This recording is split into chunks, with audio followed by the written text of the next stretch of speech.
It's the truth about parenting. Something needs to be real for us. The truth is in the raw things that people don't talk about. This journey is not for the weak.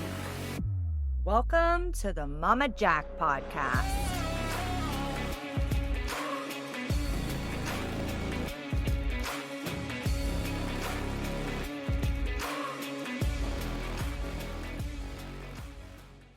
Hi, Sharon. How are you today? I am fine. How are you this morning? I'm doing good. I got a friend babysitting the kids right now. I had an interview earlier and there was a rattling on my door. I was like, it's like, give me a minute. Give me a minute.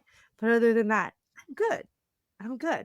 So why don't you tell us a little bit about yourself? I first want to say thank you for having me on your show, and I hope that my message can resonate with your listeners. But as my name is Sharon Surita, I guess by trade I'm an environmental engineer turned functional diagnostic nutrition practitioner, following a pretty intense disability. I'm not sure if your listeners, well, actually, a lot of the population is not aware of what mesh implant illness is, but it's similar to breast implant illness, which is, I guess, becoming a little bit more well known. But the reason I bring that up is I went through a surgery in 2019 that was supposed to be a pretty quick recovery time, 2 or 3 weeks tops.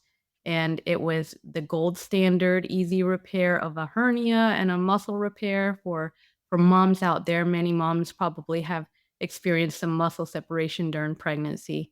And in my case, with my second child, I had a pretty large baby. So I had a severe diastasis recti, Mhm. so muscle separation, and developed a couple of hernias from there. So I had a surgery to repair that. And I can go into this a little bit more, but I was really adamant against having a synthetic mesh because I had already heard about lawsuits and a lot of issues. So I insisted on a biologic mesh. However, I was implanted with a mixture of the two. So a biosynthetic mesh. They call it a hybrid mesh. Although it was mostly biologic, it still had some synthetics, and my body did not like it from day one.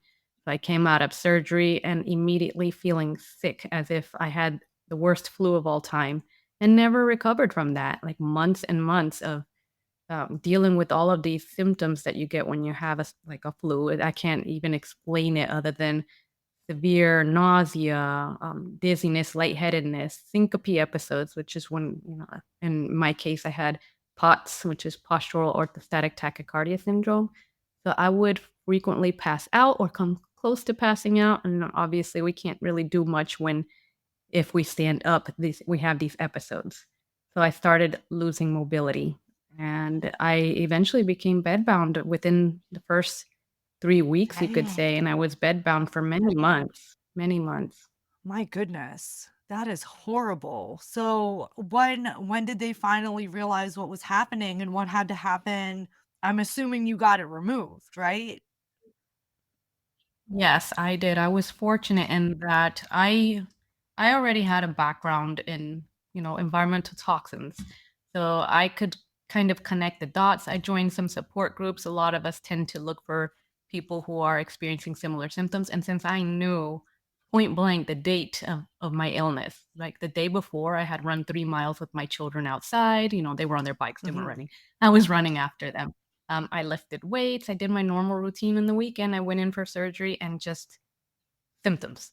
So I would say it was probably 3 or 4 weeks before I reached out to support groups, and those would be like hernia support groups, and then I found mesh implant support groups, and from there it kind of just the information became available in terms of specialists out there, hernia specialists, not just general surgeons, that practice in removal, replacement, and things like that. But there's a handful of good surgeons in the United States, and there's international surgeons too, but a handful that acknowledge mesh implant illness. They call it Asia syndrome or foreign body reaction. So they acknowledge it, and I think just that was step one, finding the surgeon that believed that this could have been the cause, like, understood that there's nothing else, no other pre-existing conditions that could have contributed to this. So it was either the surgery itself or the foreign body within me.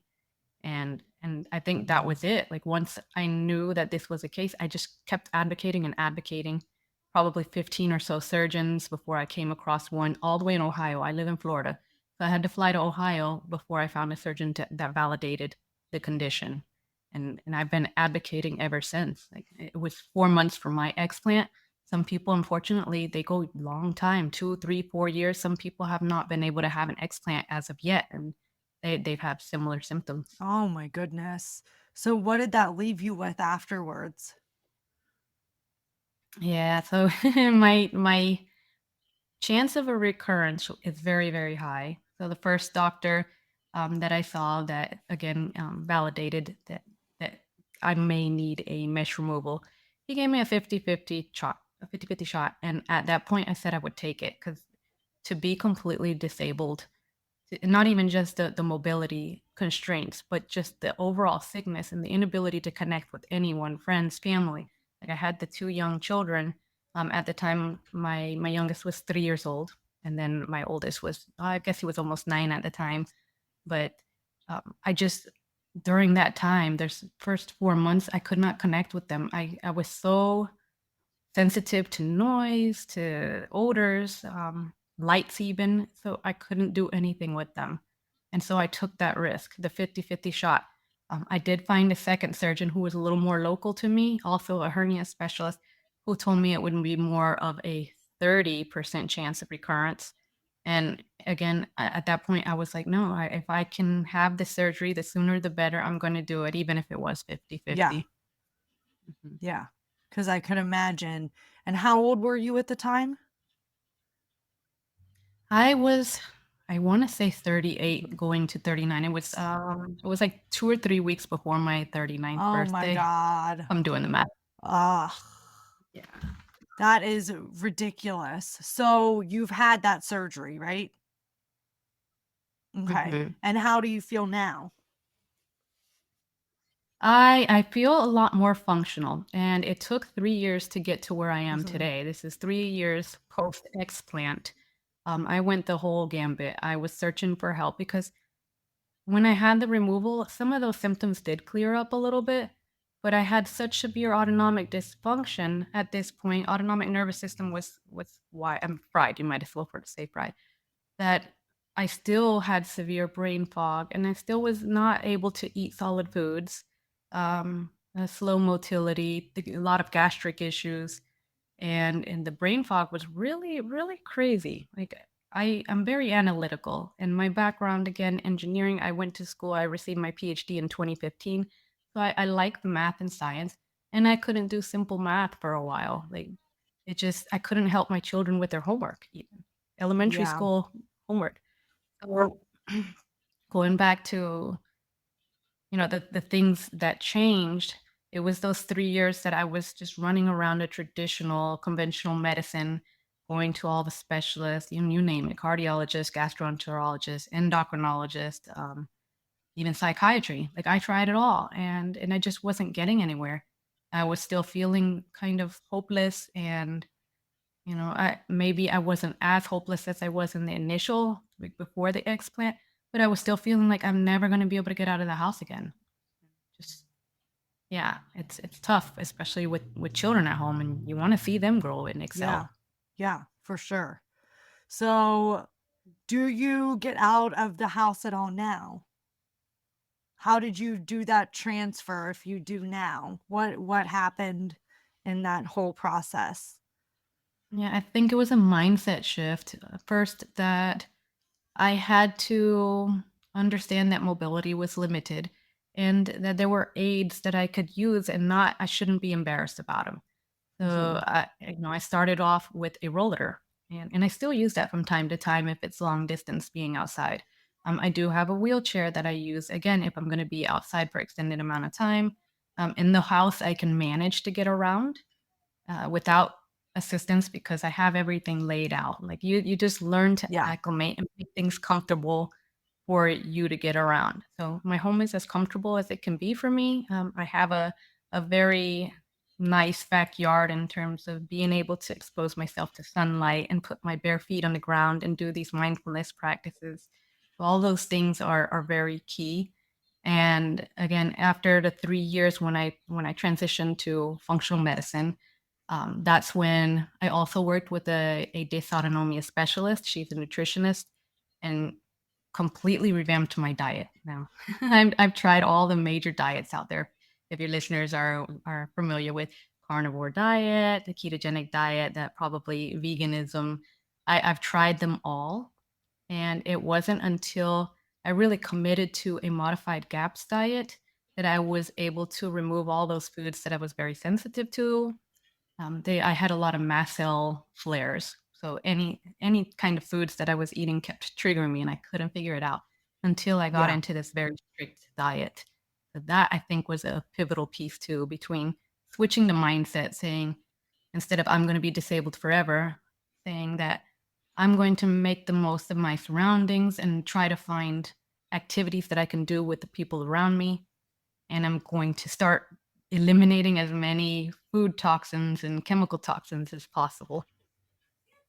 that's great. And I'm sure it took a lot of pretty low points for you to finally switch that decision, right? I mean, I could imagine your whole life changed. Like, you didn't ask for any of this, and you were doing something, you were doing a surgery to make yourself better that is a routine surgery that you probably could pick like 100 people that have had the same thing, and this didn't happen to them. Interesting enough, my mom has had a surgery, a hernia surgery. I'm not sure if they use the mesh or not, but she has not healed from it, and it's been like Mm. years, years, and she still gets like right now, it's crazy. It's like random stitches will come out that were Wow. inside of her. So Yeah, like that she'll see this one little thing and it'll like open up like a wound at first, and she's like, "Oh, another stitch is coming," and Mhm. it's just coming out. And she has to go to the doctor and they cut it out. It's like the craziest thing because I think the surgery she had was like, I want to say at least 7 years ago. It was a Wow. long time ago. And they're thinking about doing the mesh too, but her hernia is so big now that it's like, does she just live with it? Or, does she do the other part of it? Because, yeah, they had to cut out, I want to say like 7 feet of intestine. It was something Oh, crazy. Yeah, yeah, she was going septic. So, oh, yeah, people don't realize how easily that can happen. And yes, after having a kid, those tummy muscles, sometimes they don't want to go back. And it's right. nothing you did, it's just your body, it's just your body. Oh my Mhm. goodness. So, Yeah. Two how, things that I wanted to say about your mom real mhm, quick. There, her body's doing what it was designed to do, obviously, like trying to eject the foreign material that's in there. And it sounds like she might have had sutures only. She could potentially have or mesh, but in any case, most of those sutures are made out of polypropylene or polyester, and it's still plastic. So the body's trying to eject it. And you did mention that she has a substantially larger sized mhm, hernia. So just the one thing that I always tell people is don't just go to a general surgeon, like seek out a hernia specialist because there might be, depending on the location, there might be something they can do to bring the muscles together, to overlap them in a sort of like an abdominoplasty to bridge it together and reinforce it rather than having a sheet of mesh in there. yeah. Yeah, I will actually call her right after we're done because I wish I could bring her in.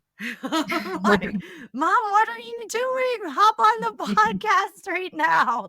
Because yeah, she has a lot of the same stuff happening. She's older. She's, 68, 68. I think she's 68. She's 30 years older than me. But yeah, I mean, so your positive outlook today, what do you do to keep yourself at the frequency you're at? Because you seem very calm. You seem, like it's not really holding you down anymore. So what helps you Mhm. do that? Yeah, I think it is a roller coaster. So ups and downs, you mentioned it before. And there's still, especially when everyone else is doing something, whether they're going out to a restaurant to eat or going to a game, for instance, those are things that I start feeling low about because I can't participate.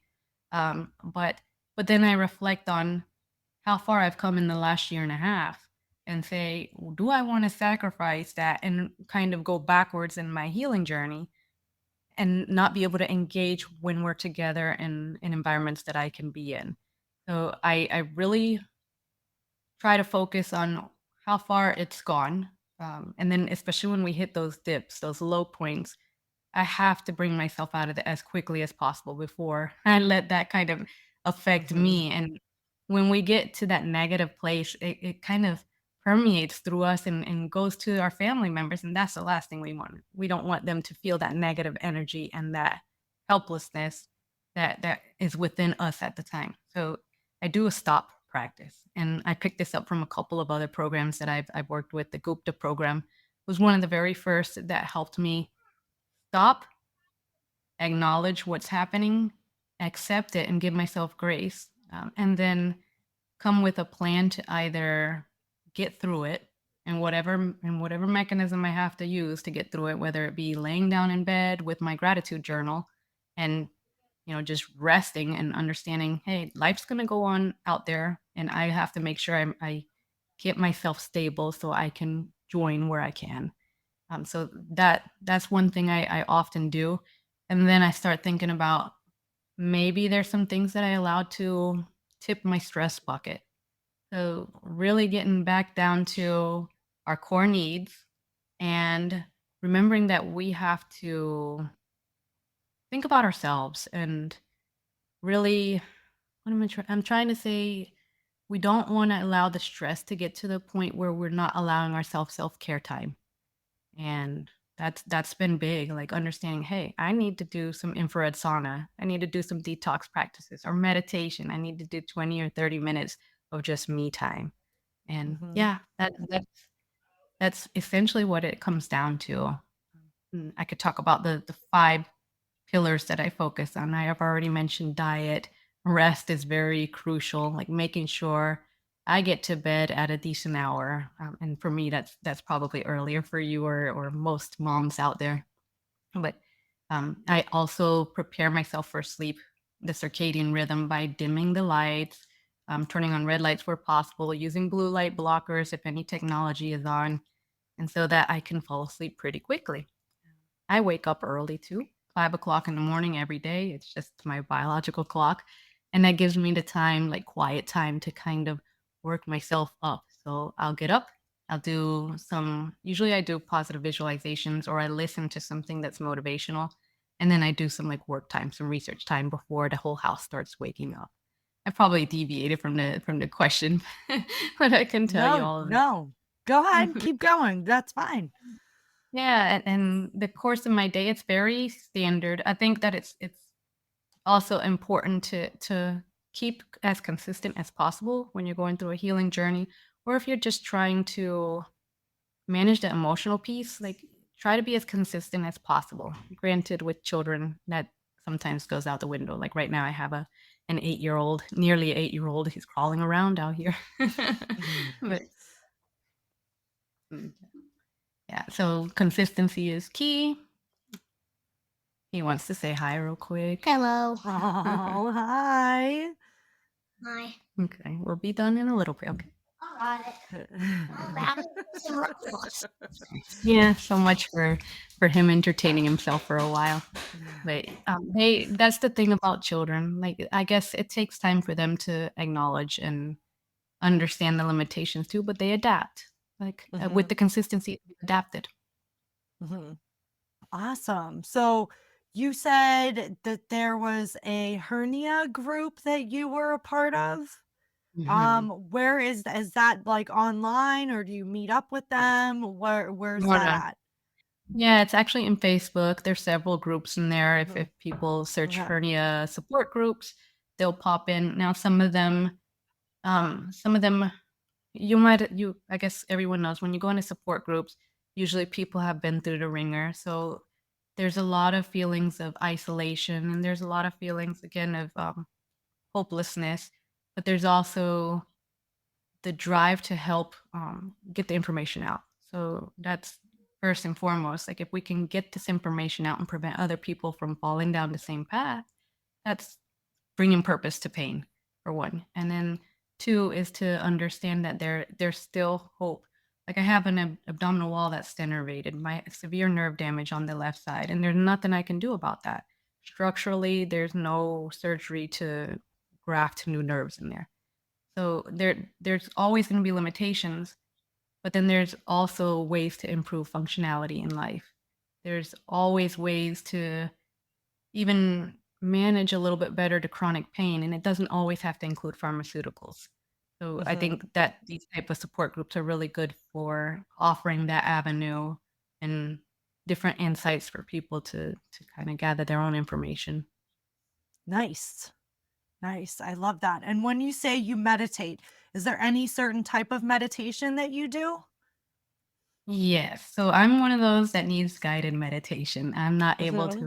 I mean, occasionally I can go out there and it's not really a meditation. It's more of a mindfulness that I sit um, wherever. I sit on the grass if I can get to the grass and I just listen. I'll close my eyes and like concentrate on one sense at a time. I'll listen to the birds and sometimes I hear cars, of course, but I'll listen to the birds and then after I do that for a few minutes, taking in my breath, I like to do the box breathing. So like 4 seconds in, holding at Mhm. 4, coming back at 4, and then holding the exhale at 4. So I like that one. It's pretty easy to do, and then once you do a couple cycles, you don't have to think about that anymore. Then you can go on with the other senses. You open the eyes, you look at the trees blowing in the wind, the blue skies, the clouds. I try to figure in my science head, I try to figure out what kinds of clouds are out there. And yeah, just I guess the only sense I even use my sense of taste because I'll bring out there my little mushroom coffee and I'll sip on that, and that's my treat for the day. So Mhm. I'll do that every time I'm outdoors. And then for indoors, because I'm a type A personality and I find it really hard to shut down the to-do list. I'm always like, Mhm. multitasking or planning ahead. So I use this device that's called Brain Tap, and it's a pair of headphones that has light therapy. And what it is you connect it to the app on the phone or whatever. They're actually um, wireless, but I connect it directly because I'm trying to reduce EMS. Um, so this thing, it has binaural beats in there. It has the light therapy, and you can either have there's some that is music alone, there's some that is motivation, some that is breathing techniques. It's just an assortment of different practices that anyone can use. So I really advocate for that program, especially if people can't do the free form meditation. That's amazing. What is that program called? It's called Brain Tap, so one word, Okay. BRAINTAP, and it's awesome. I think that that's been the most successful one that I've implemented, and I do use it daily. I even have my son doing it with me at nighttime. That's how he goes to sleep. So, I he's love a little that. bit older. He's 7. He's been doing it with me for that's one of the things we brought in since my disability began, like, "Hey, instead of watching TV till going to sleep time, we're going to do this 20-minute meditation," and now he asks for it. It's just a routine. Mm, I love that. I love that so much. Yeah, I try to teach my son breathing. He's 4, and sometimes he'll get mad and he'll be like, and like you can tell he's trying, but most of the Yeah. time it goes out the window. But that's And it okay. all begins At with a least thought. yes, it's starting. It's starting. My daughter, I don't know about her. I feel like she's just gonna be the way she is. She makes her own decisions. How old's your daughter? 2. Okay, Yeah. okay. Yeah. So right now she's very much making her own decisions. It doesn't matter what we say, yes or no. Like we Right. say no and she's just all no. And we're like, yeah, that means something though. That's not just a word to repeat. Yeah, and that's So good. it's been hilarious. But yeah, so is there anything else you wanted to tell us about? Well, congratulations for how far you've come, first of all. And I'll be putting out all the vibes, prayers, whatever, and asking everybody to do the same, that this surgery, you won't need another one because it'll be fine. And that's that. Right. And then you can just improve on whatever's happening right now because, Yes. and who knows what the future holds. Right. Like sometimes there are things that are permanent that happen to us, but one thing that is changing every day is, people researching and trying new things to help the body. And it's just incredible how far we've come. So you never know, right? You never know. So, Yeah. and if not, then you adapt. And that is beautiful because that creates in my whole thing, it's like adapting creates, it's challenges, but when you get through those challenges you feel a little bit stronger and a little bit more powerful because you got through all of that and you're on the other side. So it's almost like I call it like a superpower when you have to go through something like that because not everybody with the quote like normalness, they don't get that like push and that edge to them and that need to pull yourself out of something. Do you know what I mean? Like if you've been super depressed or have gone through something physically just draining, you become a different person afterwards. There's a lot of Right. power behind that afterwards. And I just really respect that in people and the strength that they have to get through all of that. And I want to thank you for being here. Thank you so much for sharing your story. And yeah, one more time, anything else you'd like to say, or, you're going to throw in the notes so we can, you know, put it out there even more? Yeah, yeah, I do have a couple of things. I'm doing there's two surveys out there. One of them is from Dr. Tofi, who is a well-known hernia specialist, and she's doing data collection. So if anyone has experienced implant illness or they themselves, it doesn't even have to be hernia mesh, it could be breast implant, hip replacement, even dental implants, any type of symptoms that are undiagnosed. Well, we are requesting for people to fill out the survey. I have it linked on my social media pages and on my website as well. So Dr. Tofi has one, and I have one also geared towards in evaluating what holistic practices have helped, whether a person has had an explant or whether they still have the implant within, what types of holistic practices they've used, which ones have shown some benefits, and which ones really were just a waste of time and money. And so I'm kind of putting together the research and putting out infographics out there just to kind of advocate and help people understand what things can be done. Amazing. And we'll keep up with you to make sure that as you keep putting those things out there, we're updating. So thank you so much for doing that work to help so many other people too. That's beautiful. Thank you. I appreciate it. And thank you for everything. Thank you for putting this platform together. I know so many moms out there, they just want to know that they're not alone. And I love all of the mothers and just the parenting tips that everybody's been able to share. Yeah. Moms can be, when you find your group, it's like the best connection in the world, right? It is. When you find your Mhm. group and you're like, yeah, me too. And then you're like, oh my gosh, finally, I'm not alone. I'm not going through this stuff alone. Other people understand me. And guess what? You get to be that for a lot of people now. So thank you for being on the show. Thank you so much for being here. Thank you. I appreciate it. Take care. Welcome to the end of another episode of the Mama Jack Real Raw Parenting Podcast. I hope you enjoyed today's episode. Remember, parenting is a journey filled with ups and downs, and it's okay to make mistakes along the way.